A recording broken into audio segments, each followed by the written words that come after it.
next performer, everybody. I want you to show some love. You ready to show some love? You ready? Okay.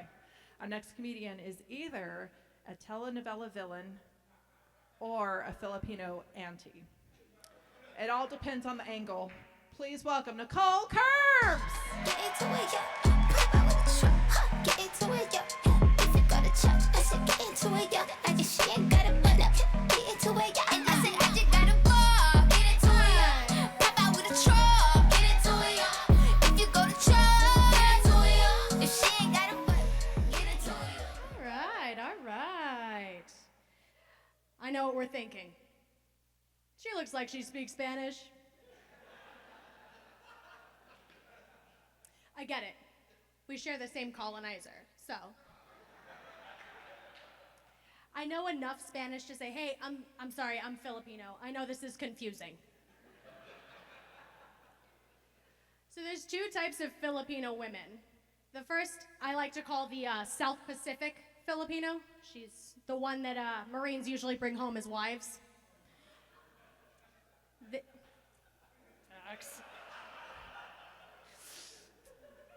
They're usually beautiful and thin and like literally forever 21. The second Filipino woman I like to call colonize me. I dare you.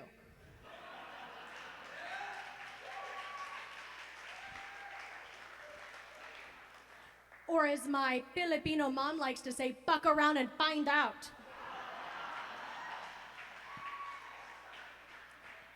We've all seen Lilo and Stitch, right? All right. Yeah, we're Lilo shaped. Lilo adjacent. Baby Samoan, if you will. We're the ones that can crack coconuts open with our thighs. We might be a little thick with two C's, but we're built like, cute little running backs. The kind that sent the white people running back to the boats. No, but I actually really like my body type. I'm strong. I'm a surprisingly fast runner. I have a weirdly slow heart rate, like an athlete, according to my doctor. After she tells me I'm morbidly obese, and then screens me for depression.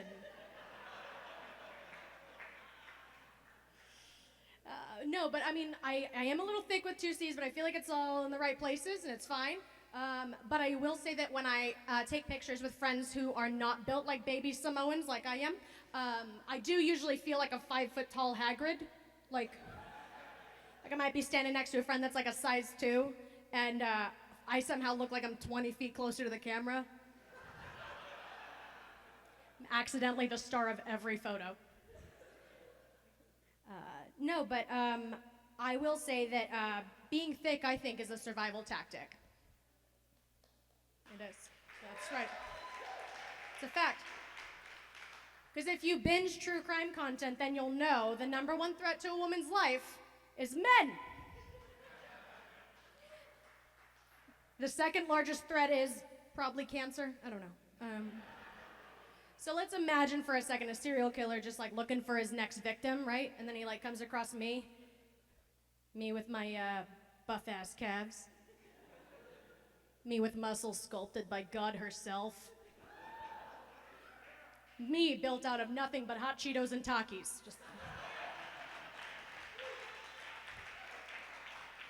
Imagine, just imagine being like, come here. And me just like whipping around, taking off my gold hoops and just looking him dead in the face and being like, make me! Lift me, bitch! Every day is leg day when you're built like me, baby! I mean, I know everybody wants a thigh gap, but like thick thighs save lives, okay?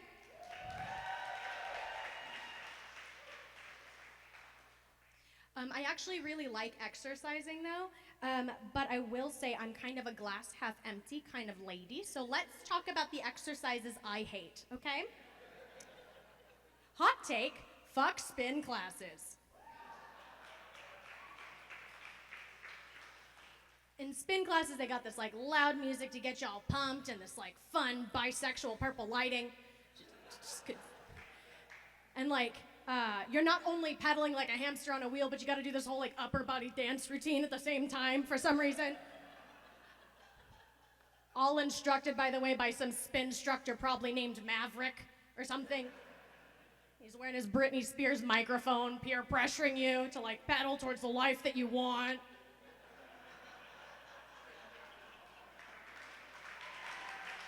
Don't stop, keep going. Pains and gains or some shit, I don't know. And like everyone's eyes are just like glued to their handlebars and they're just screaming like, we can't stop, we are one. We are one! And like if you do stop, spin instructor Maverick or spin instructor Griffin or spin instructor Glimmer, whoever the fuck it is that day is gonna spin shame the shit out of you if you stop.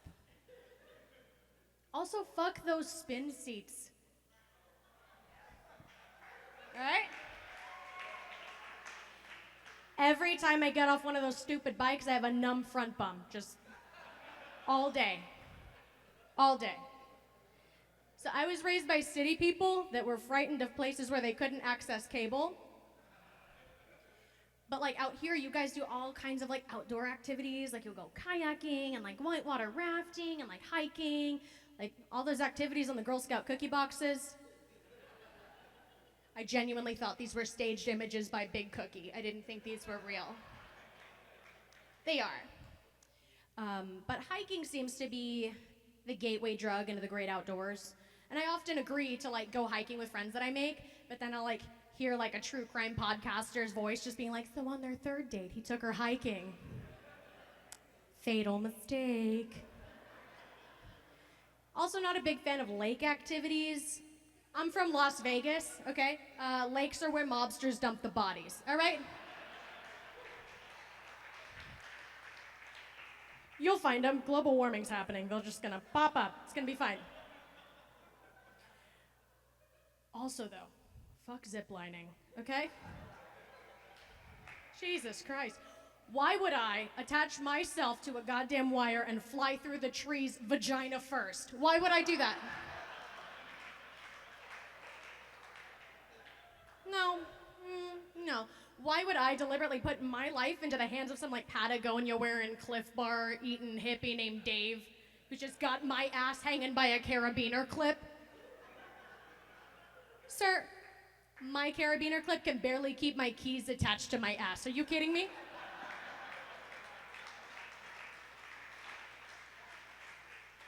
But it's okay. I got a helmet on. Thanks for that. I'll be fine.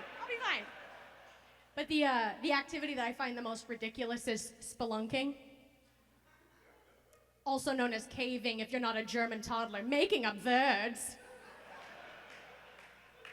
So if we don't know what caving is, let me explain. So basically, like, you just burrow into the ground like a gopher and, like, explore the earth from the inside. Like, on purpose. Like, what's down there?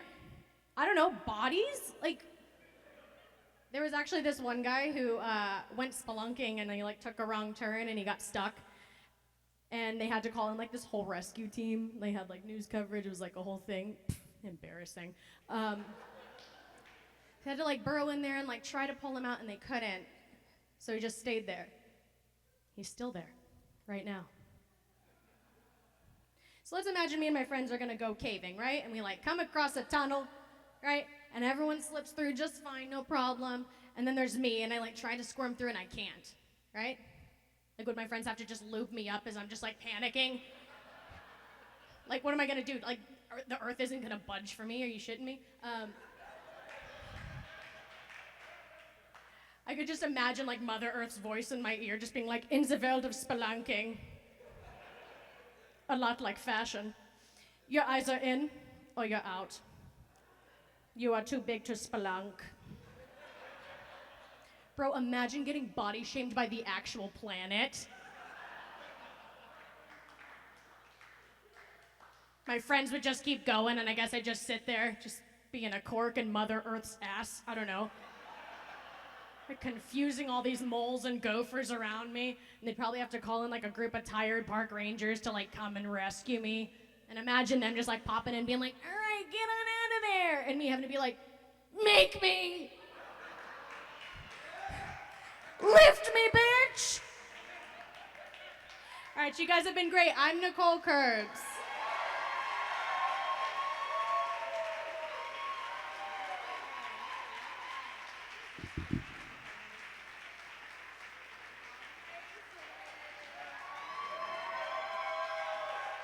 Nicole